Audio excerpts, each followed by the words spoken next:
Avant de commencer l'installation d'une terrasse Megawood, veuillez consulter la notice de pose jointe. Elle contient toutes les informations dont vous aurez besoin, par exemple les différentes variantes de montage, les détails de construction et les propriétés des matériaux de votre produit. Respectez les instructions de montage et utilisez uniquement des accessoires d'origine Megawood afin de conserver votre droit à la garantie.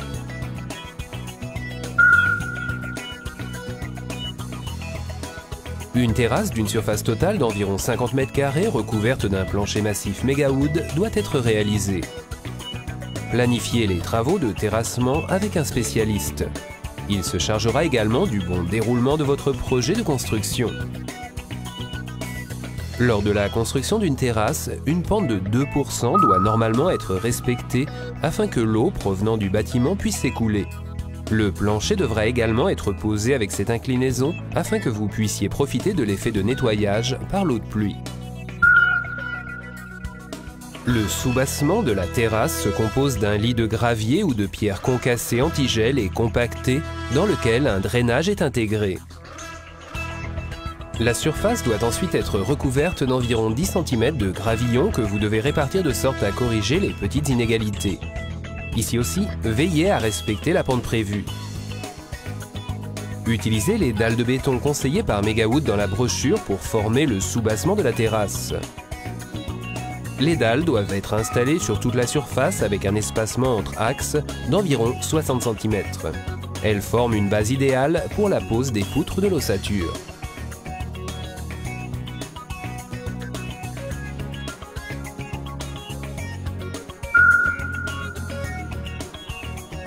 Installez maintenant à espace régulier les poutres de l'ossature perpendiculairement aux dalles de béton. Évitez tout contact entre les poutres et le sol.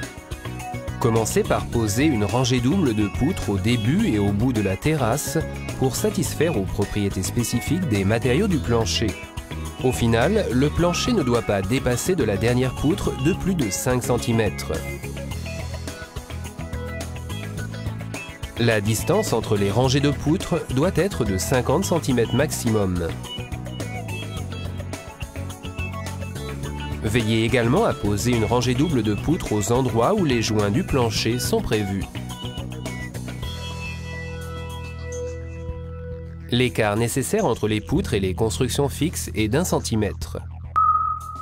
Vous pouvez utiliser les patins en caoutchouc de Megawood comme pièce d'écartement.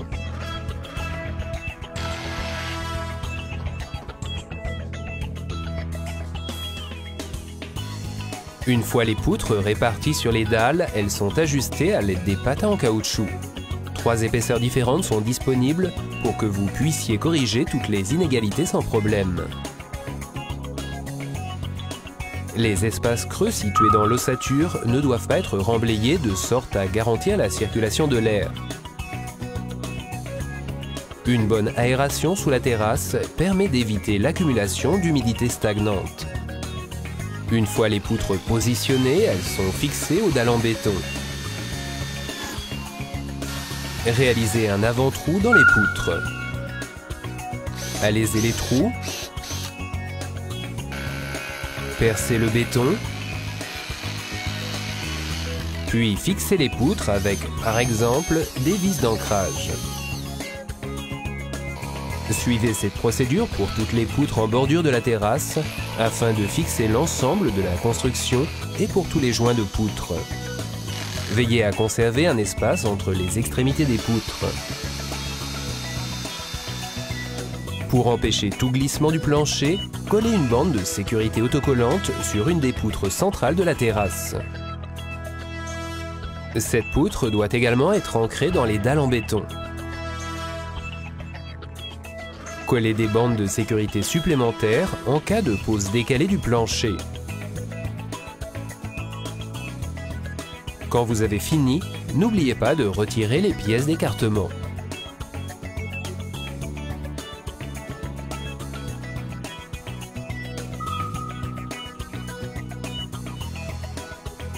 Le plancher ne doit être déballé que peu de temps avant d'être posé. Vérifiez le sens de pose des planches indiqué sur l'étiquette de l'emballage. Cette information est également précisée dans la rainure de chaque planche. Les écarts de couleur et les nuances du matériau sont souhaités et soulignent l'aspect naturel du bois. C'est pourquoi il est conseillé de mélanger les planches avant la pose. Pour préparer la pose de la première planche, installez des crampons de bordure au ras de l'extrémité des poutres de construction. Réalisez des avant-trous de 3 mm. Ne serrez pas les vis à fond pour que la première planche puisse être facilement positionnée. Le profilé d'aluminium Megawood, comprenant un profilé de mousse, sert de plinthe. Pour faciliter la suite du montage, posez provisoirement une planche au bout de la terrasse.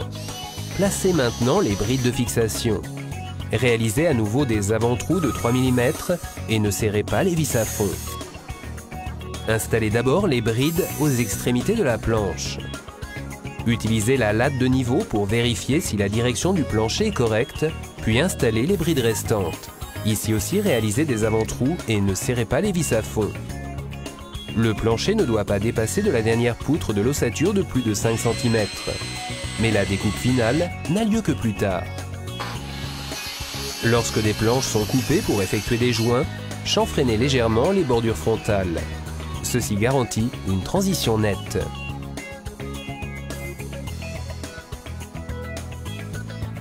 Vous pouvez utiliser des brides de fixation comme pièces d'écartement au niveau des joints. Vous obtenez ainsi un jeu de dilatation de 7 mm.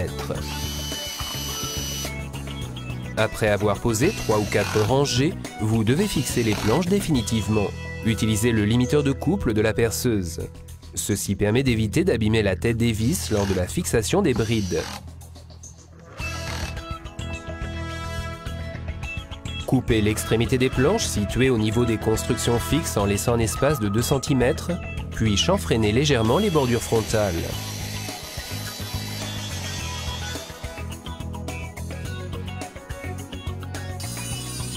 Faites de même pour toutes les planches qui dépassent en bordure de la terrasse. Utilisez une planche à bord chanfreinée comme profilé de finition et fixez-la à l'ossature. La planche doit être vissée aux poutres au moins tous les 50 cm.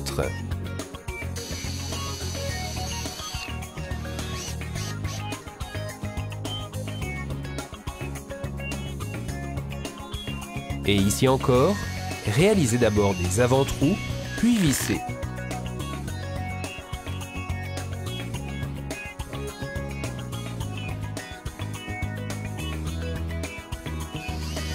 Placez les entretoises Megawood perpendiculairement au plancher entre le profilé de finition et l'ossature. Vous obtenez ainsi un jeu de dilatation et une rainure propre pour la finition de la terrasse.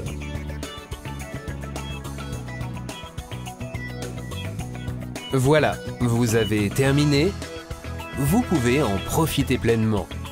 Nous vous souhaitons beaucoup de plaisir avec votre nouvelle terrasse Megawood.